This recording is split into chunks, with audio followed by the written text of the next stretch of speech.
A very good morning to all of you. What came first, the egg or the chicken? This is a question that has baffled us for the longest time. But now that we've finally come to its answer, we've come up with another question, something even more confusing. What came first, God or the universe? The importance of this question can be made evident by the fact that the answer to it divides people into three categories: atheists, believers, and agnostics. I am an agnostic theist. This term was coined by the author George W. Smith. It means that I do not claim to know if a supreme power exists or not, but I would like to believe in the possibility of such an existence. Who wouldn't, after all?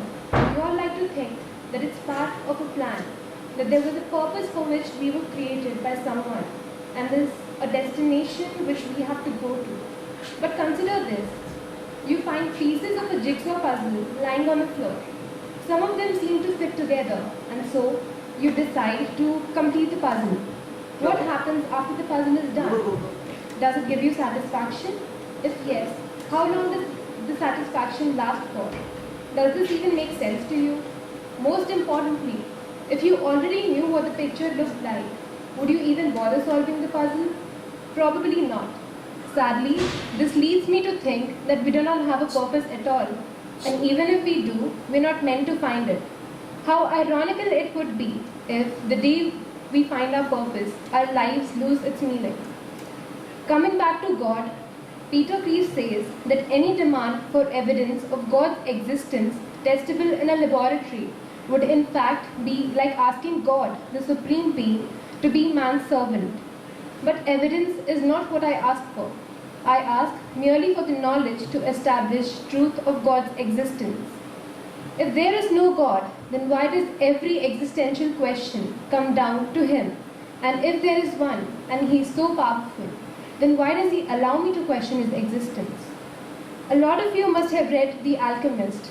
It talks about how when we embark on a journey, God sends us signs, good or bad, to keep us on the right track. But consider this.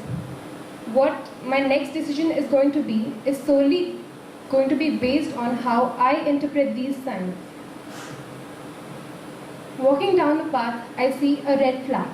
Now, I may take it to be an indication of danger and choose to change my direction, or I might choose to walk down that path and try to find out who was the man who set up that flag and why he did so. It is this realization that led me to think that probably we are our own gods. What happens in our life is solely dependent on us. There is no one else who has been with me through every second of my life. No one who sees the universe like I do. No one who experiences the things around me like I do. No one who is going to pen down the course of my life, but only me. Wouldn't that mean, with respect to myself, I'm the only one who is omnipotent, omnipresent, and omniscient? Though that does change the meaning of these terms a bit, but if I think about it, it ultimately seems to make sense to me.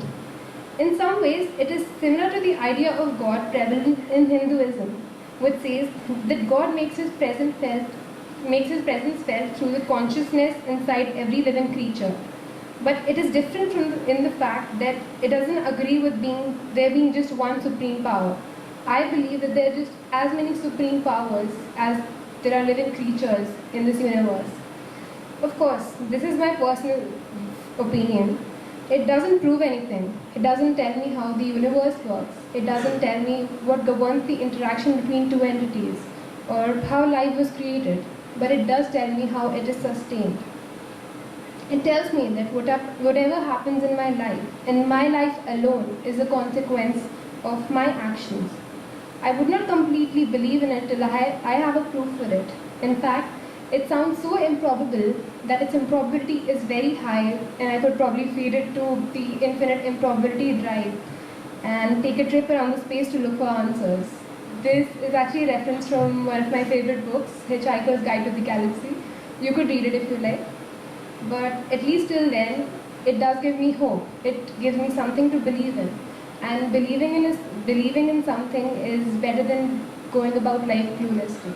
Thank you and wish you a very happy Holi.